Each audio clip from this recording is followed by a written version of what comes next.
저는 경기도에서 조그만 카센터를 운영하면서 살고 있는 40세의 남성입니다.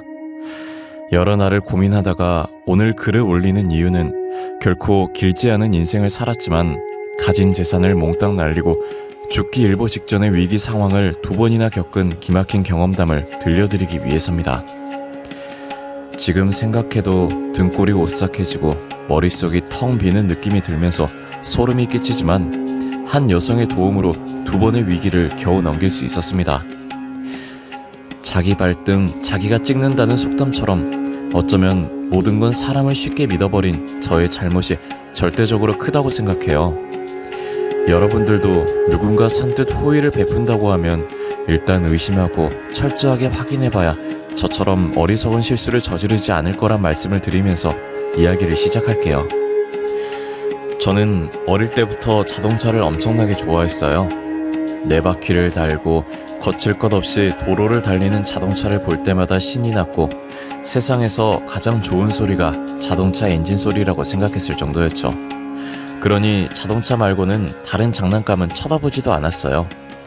중학교를 졸업할 무렵에는 대학 진학을 포기하고 공업계 고등학교에 가서 자동차 정비를 배울 계획을 세웠어요. 꼭 대학을 포기하면서까지 기술을 배워야겠냐? 네가 아직 세상을 몰라서 그러는데 제대로 된 대학 졸업장이 없으면 나중에 후회하게 될 거야. 그러니까 다시 한번 생각해봐. 아버지, 저도 가방끈이 짧으면 사회에 나가서 무시당할 수도 있다는 거 알아요. 하지만 제가 사회생활을 할 때면 기술을 가진 사람이 좋은 대우를 받게 될 거라고요. 그렇게만 되면 좋지만 하여튼 네가 선택한 길이니까 후회하지만 마라. 제가 공고를 가겠다고 하자 아버지는 걱정을 하시면서도 제 의견을 존중해 주셨어요. 엄마도 걱정을 하셨지만 저는 공고를 졸업한 다음에 전문대학 자동차과로 가서 진정한 기술자가 될 거라고 장래 계획을 구체적으로 말했고 부모님은 더 이상 말리지 않고 제가 마음먹은 대로 하도록 도와주셨어요. 저는 계획대로 공고를 졸업하고 자동차과에 들어가서 기술을 배우고 무난하게 정비사 자격증을 땄습니다. 제 정비 실력을 인정한 교수님의 추천으로 대형 정비 공장에 취업이 되었어요. 사람은 누구나 자기가 하고 싶은 일을 할 때 최고의 능력을 발휘하듯이 저는 기계를 다루는 일이 너무 좋았고 자동차를 분해하고 조립하며 수리하는 일에 완전히 빠져버렸어요. 하지만 동료들은 그런 저를 신기한 눈으로 쳐다봤습니다. 이야, 진수 너는 타고난 기름쟁이야. 자동차 부품 쪼가리 만지는 일이 그렇게 좋냐? 정비는 고장난 차에게 새로운 생명을 불어넣는 의미 있는 직업이야. 차를 만지고 있으면 시간이 어떻게 흘러가는지도 모르겠어. 진짜 별종이다.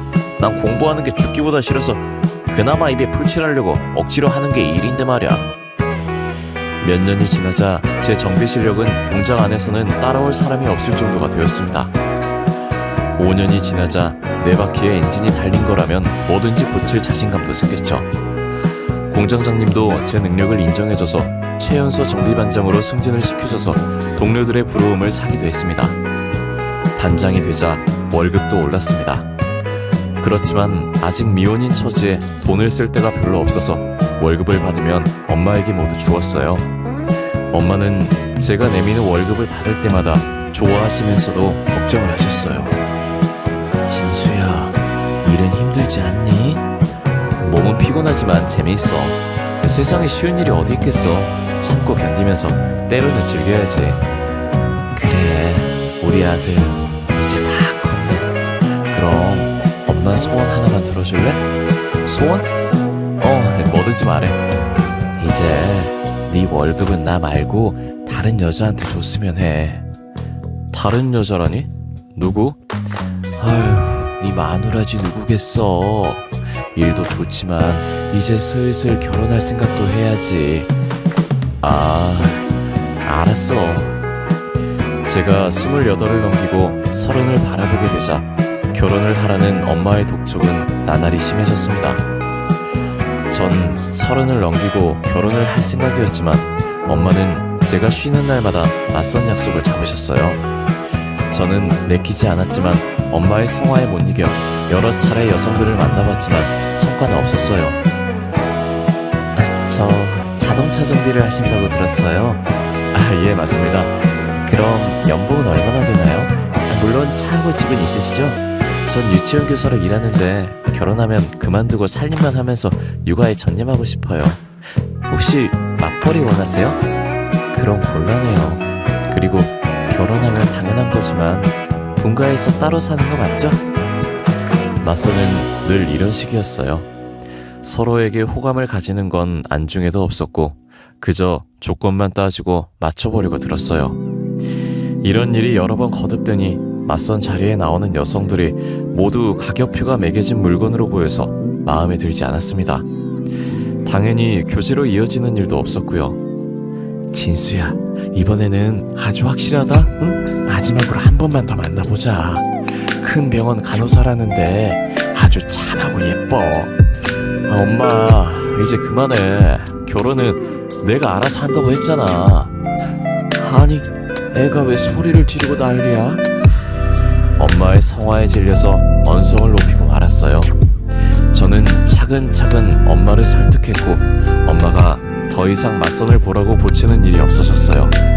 그리고 30을 넘길 무렵에 카센터를 운영하던 대학 선배가 제게 흥미로운 제안을 했습니다. 저와 5년 차이가 나서 같이 대학을 다닌 적은 없었지만 동문 모임을 통해서 알고 지내는 사이였고 그 선배의 정비 실력은 거의 신의 경지라고 소문이 날 정도여서 저 혼자 해결하기 힘든 문제가 생기면 선배의 카센터를 찾아가서 자문을 구했어요. 그때마다 선배는 귀찮아하는 기색도 없이 자기 일처럼 나서서 도와주곤 했습니다. 그런 선배가 갑자기 전화를 해서 술이나 한잔하자고 했어요. 저는 별 생각 없이 오랜만에 선배를 만나서 기분 좋게 술을 마셨는데 선배가 소주잔을 비우더니 자기 카센터를 인수할 생각이 없냐고 묻는 겁니다. 진수, 네 실력이면 공장에서 월급쟁이로 허송세월하지 말고 네 사업을 시작해. 선배, 이제 겨우 30이에요. 아직은 더 배워야죠. 아니야, 나도 30에 공장 그만두고 카센터 차렸어. 그런데 이제 카센터를 네가 인수해서 운영해줬으면 한다. 아이 선배, 농담 그만해요. 내가 무슨 돈이 있어서 선배 카센터를 인수하겠어요. 야 진수야, 너 3천만 원도 없냐? 그 정도는 모았을 텐데. 뭐 3천은 있죠. 그럼 됐어. 3천에 내 카센터 네가 가져라. 네? 전 깜짝 놀라서 선배가 농담을 하는 줄 알았어요. 하지만 선배는 진지했고 농담이 아니었습니다. 선배의 카센터는 규모가 제법 컸고 기술이 좋다고 소문이 나서 예약을 하지 않으면 점검도 받기 힘들 정도로 장사가 잘 되는 곳이었죠. 게다가 워낙 고가의 장비들이 많은데 그런 카센터를 3억도 아니고 장비 하나 값도 안 되는 3천만 원에 내게 넘기겠다는 겁니다. 내가 농담하는 거 같지? 그런데 진심이야. 나도 오죽하면 너한테 이런 부탁을 하겠냐. 참 환장할 노릇이다. 다시 소주잔을 시원하게 비운 선배는 5년이 넘게 피땀을 바쳐 일군 카센터를 거저나 다름없이 제게 주려고 하는 기막힌 속사정을 털어놓았습니다. 선배는 원래 미국으로 기술 이민을 갈 생각이었대요. 하지만 코로나 때문에 그동안 이민을 받지 않았는데 최근에 미국에서 자동차 정비나 의사 같은 기술직들의 이민을 조금씩 받기 시작했고 선배의 신청이 받아들여졌다는 겁니다. 선배의 아내와 딸은 이미 미국으로 출국을 했고 선배는 카센터만 처분하고 이민을 가려고 했는데 문제는 카센터를 인수하겠다는 사람이 도무지 나서지 않는다는 겁니다. 게다가 비자까지 나와서 출국 날짜가 잡히자 마음이 급해진 선배는 5억이라는 파격적인 금액을 제시했지만 인수자를 찾는 데 실패했다고 하네요. 이제 보름 뒤면 미국으로 가야 돼. 진수야, 3천만 나한테 주고 네가 운영해.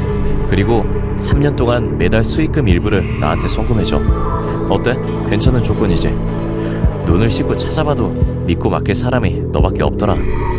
선배, 괜찮은 정도가 아니에요. 나 지금 감격해서 눈물이 나오려고 해요. 고마워요. 열심히 해볼게요. 그래, 너라면 아주 잘 해낼 거야. 카센터를 맡길 사람으로 저를 선택한 선배가 너무 고마웠어요. 이것이 제게 찾아온 첫 번째 기회라고 생각했죠. 저는 엄마에게 사정을 설명하고 그동안 모아둔 돈을 달라고 했습니다. 정말 괜찮은 거지? 아무리 그래도 너무 좋은 조건이라서 믿어지지 않아. 그 큰 공장을 공짜나 다름없이 주겠다니 말이야. 엄마는 돈을 내주면서도 걱정을 했지만 저는 선배가 절대 허튼 소리하는 사람이 아니라고 큰 소리를 쳤습니다. 저를 만난 선배는 서류들을 여러 장 내밀면서 사인을 해달라고 했어요. 제가 살펴보려고 하자 선배는 그냥 형식적인 인수인계니까 빨리 사인을 하라고 재촉했고, 서류에서 얼핏 근저당 설정과 연대 보증이란 말이 보였지만 저는 의심 없이 사인을 해주었어요. 됐어. 아참, 한 가지 남았네. 은행에서 확인 전화가 올 거야. 그러면 무조건 맞다고 해. 알았지? 선배의 말대로 은행 직원이 전화를 해서 선배의 카센터를 제가 인수한 게 맞냐고 물었습니다.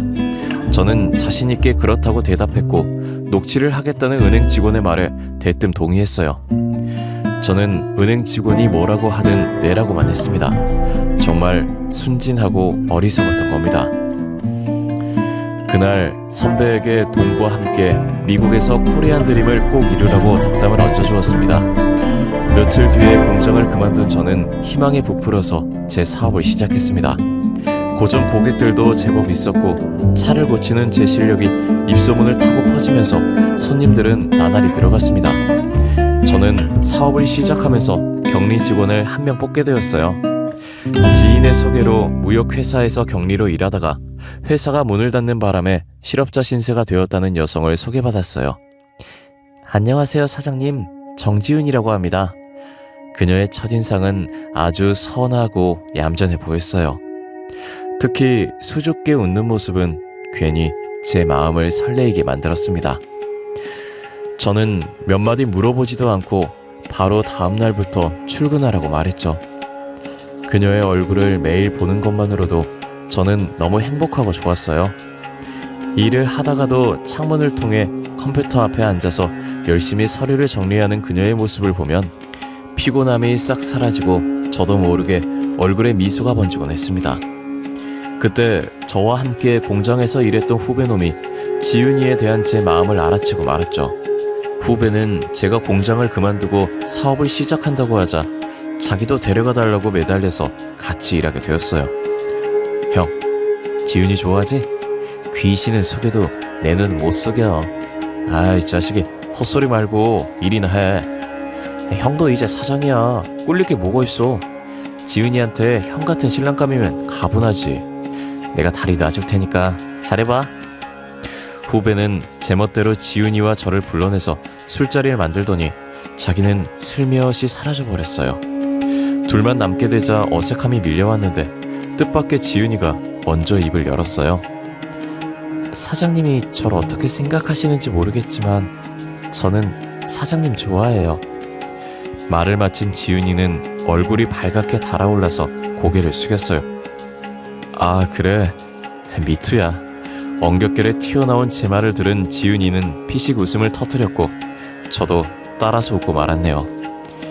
지윤이와 저는 후배놈이 인정하는 커플이 되었고 사랑하는 여성이 곁에 있다는 게 이렇게도 좋고 행복한 것인지 정말 몰랐습니다.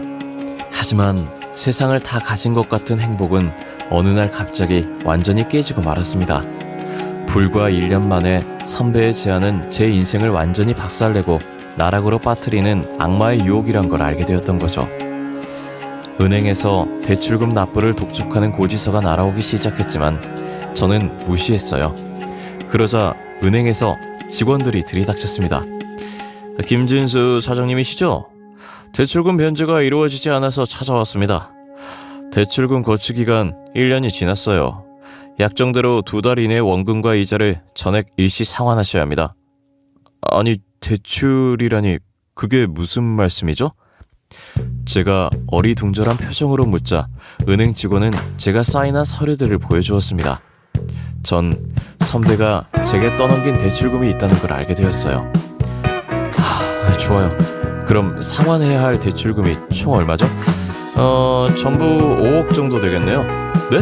5억이라고요? 놀란 저와는 달리 은행 직원은 표정 하나 변하지 않고 모든 걸 자세하게 설명해 주었어요. 그제서야 선배에게 철저하게 속았다는 걸 알게 되었죠. 선배는 처음부터 은행에서 담보대출을 받아서 장비를 들여와서 카센터를 차렸고 대출금을 갚지 않으려고 저를 이용했던 겁니다. 기술 이민을 간다는 건 새빨간 거짓말이었죠. 당연히 선배는 연락이 닿지 않았어요. 딱 2달 후에요. 그때까지 5억을 갚지 않으면 모든 자산을 압류해서 처분하겠습니다. 은행 직원은 얼음처럼 차갑게 통보하고 가버렸어요. 기계 만지는 일만 해와서 세상 물정 모르고 순진했던 저는 선배의 가머니설에 철저하게 농락당한 거예요. 저는 돈을 마련하기 위해서 백방으로 뛰어다녔습니다. 제가 사기를 당했다는 걸 알게 된 부모님까지 나서서 돈을 마련하러 다니는 처지가 되었어요.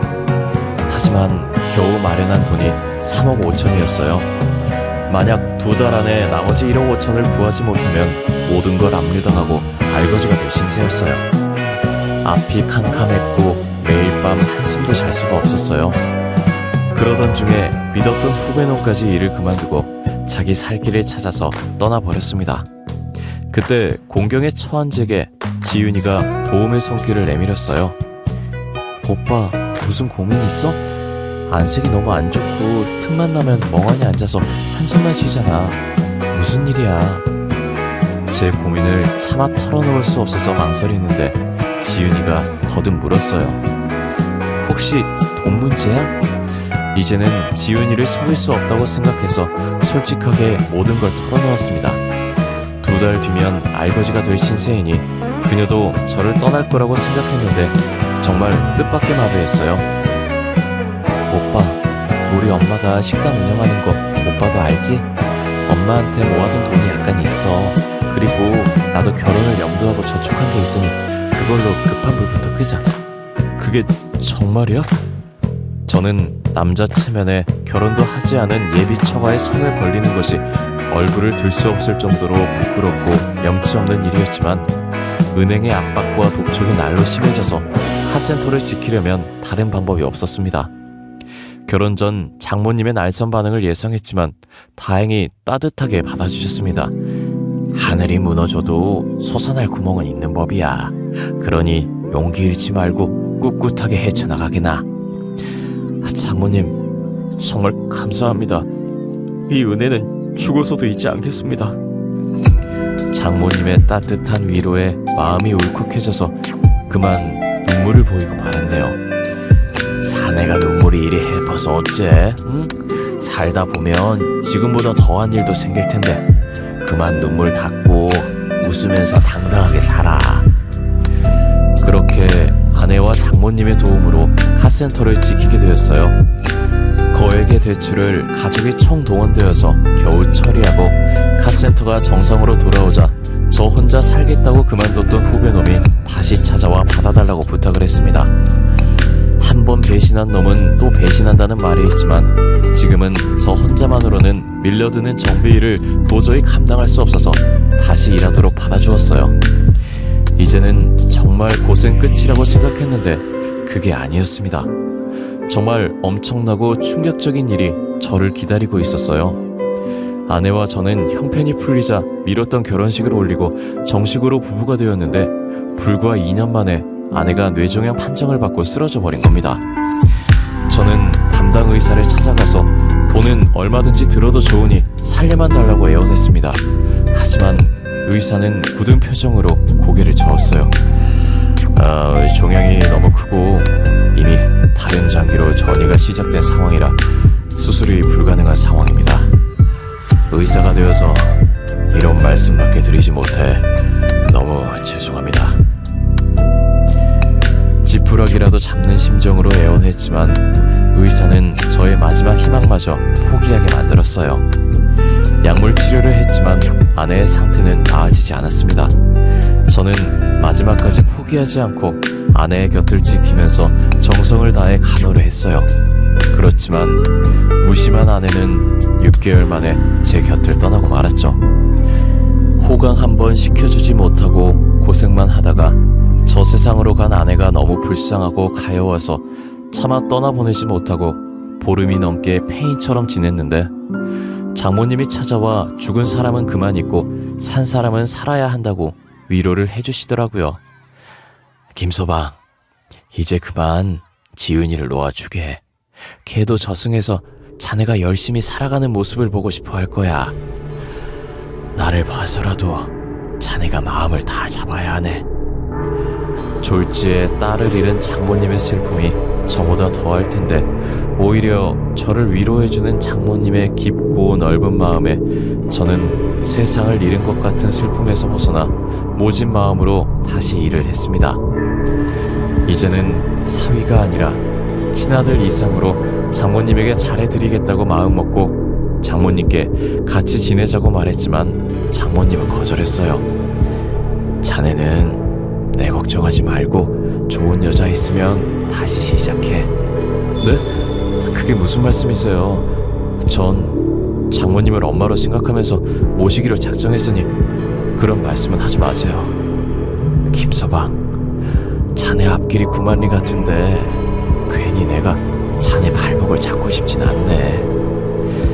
장모님은 신경 쓰지 말라고 하셨지만 저는 잘 지내시는지 매일같이 연락을 드렸고 휴일이면 어김없이 장모님을 찾아가서 같이 식사도 하고 교회로 나들이도 하면서 친아들처럼 살펴드렸습니다. 그때마다 장모님은 부담스럽다며 자꾸 찾아오지 말라고 하셨는데 그건 말뿐이란 걸 알고 있었어요.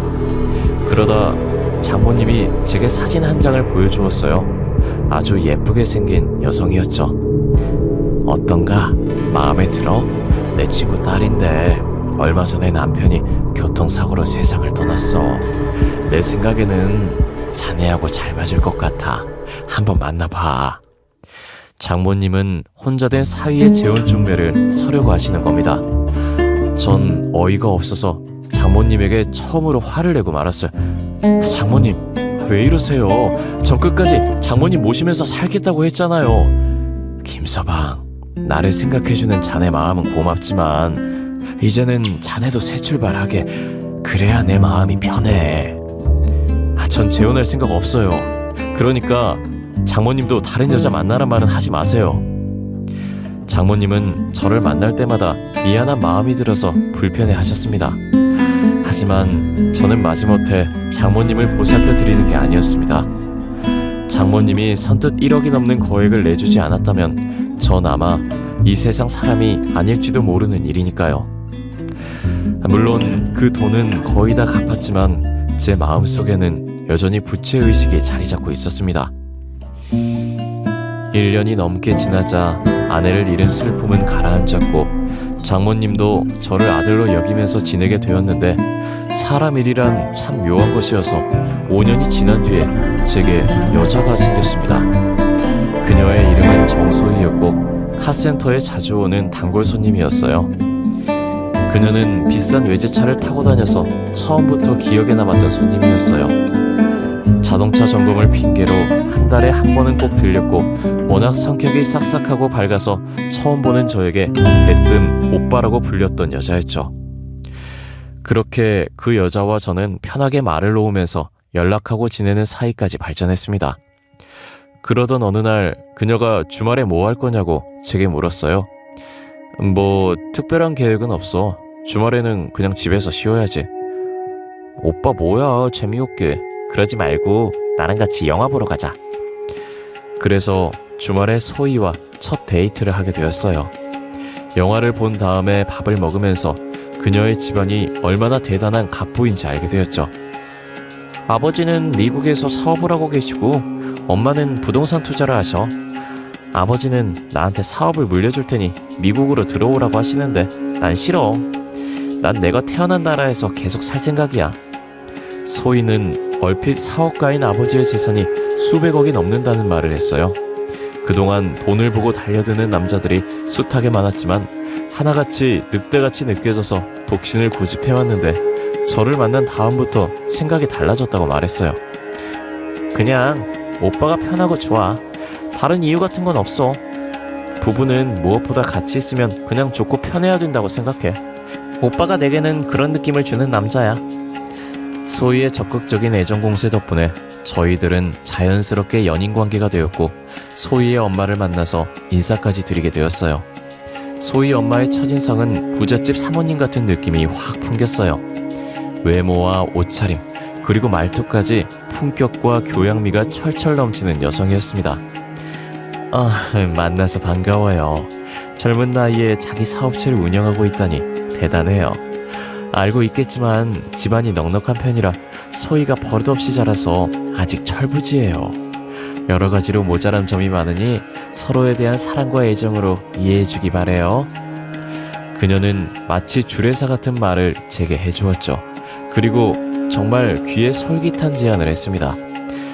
소희와 결혼하게 되면 내가 가진 여유 자금을 카센터에 투자할 테니까 아주 크게 키워봐요. 이왕 시작했으면 그 분야에서 최고가 되어야 되지 않겠어요? 네, 맞습니다. 저를 믿고 도와주시겠다니 감사할 따름입니다. 열심히 해서 꼭 보답하겠습니다. 그러면서 카센터 명의를 소희 앞으로 해달라는 말을 슬쩍 흘렸어요. 그런 건 문제가 되지 않았죠. 예비 장모님이 자리를 비웠을 때 소희는 자기 엄마가 최소한 20억은 투자할 생각이라고 귀띔해줬습니다. 너무나 뜻밖의 말에 꿈인지 생시인지 도무지 분간을 할 수가 없는 지경이었죠. 내가 이런 횡재를 해도 되는 걸까 믿어지지 않았지만 아내를 잃고 그동안 마음고생을 한 것에 대한 보답이라고 생각했습니다. 소희는 결혼을 빨리 하자고 서둘렀고 저도 미룰 생각은 없어서 결혼식장이며 여러 가지 준비를 정신없이 하고 있을 때 장모님이 저를 만나자고 하셨어요. 김서방, 여자 생겼다면서? 장모님은 제게 여자가 생겼다는 걸 알고 계셨어요. 네, 맞습니다. 진작에 말씀을 드렸어야 했는데 죄송합니다. 아니, 뭐가 죄송한가? 정말 잘된 일이야. 진심으로 축하해. 저는 뭐라고 할 말이 없고 미안한 마음이 들면서 고개만 숙이고 있었는데 장모님은 웃으면서 축하한다고 하셨고 앞으로 잘 살라고 덕담을 해주셨어요. 그리고 어떤 여자인지 궁금하니 얼굴이나 보여달라고 하셔서 소희의 사진을 보여주었는데 장모님의 눈이 커지더니 얼굴이 하얗게 질려버리는 겁니다. 아니, 장모님 왜 그러세요? 아이고, 하나님 아버지, 어떻게 이런 일에. 장모님은 찬물을 한 잔 쭉 들이키고 마음을 진정시킨 다음에 믿기 힘든 엄청난 사실을 제게 털어놓으셨어요. 소희는 1년 전에 친구분의 소개로 장모님 식당에서 서빙 알바를 했었다고 합니다.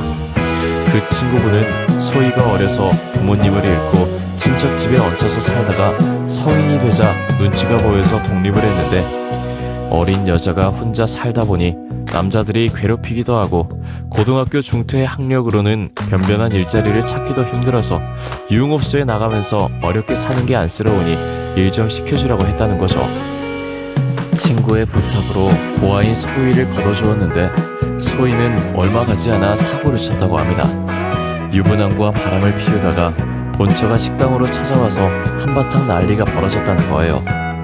그리고 한 달 전에 소희가 장모님을 찾아와서 애를 가졌다는 충격적인 말을 하더랍니다. 딱 하루 만났던 남자와 애를 덜컥 만들어버렸고 심지어 그 남자와는 연락조차 닿지 않으니 장모님께 도와달라고 울면서 애원했다고 하더라고요. 결국 장모님은 얼마간의 돈을 마련해 주었는데 그 뒤로 연락이 끊어졌다는 거예요. 아이 세상에, 다른 놈 애를 가지고 혼자 키울 순 없으니까 자네를 호구로 잡아서 덤터기를 씌울 작정한 거야. 김서방, 당장 헤어지게. 한 번 속지 두 번은 속을 수 없다는 생각이 들어서 요절을 내주고 싶었지만 저는 결혼식까지 기다리기로 했습니다.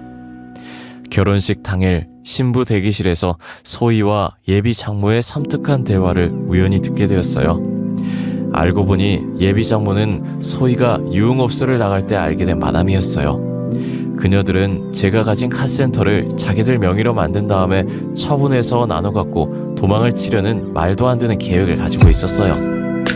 주례사가 끝나고 혼인서약을 하려는 순간 결혼식장에 제가 녹음한 그녀들의 대화가 울려 퍼졌고 소희는 깜짝 놀라서 사색이 되어서 몸을 떨었어요.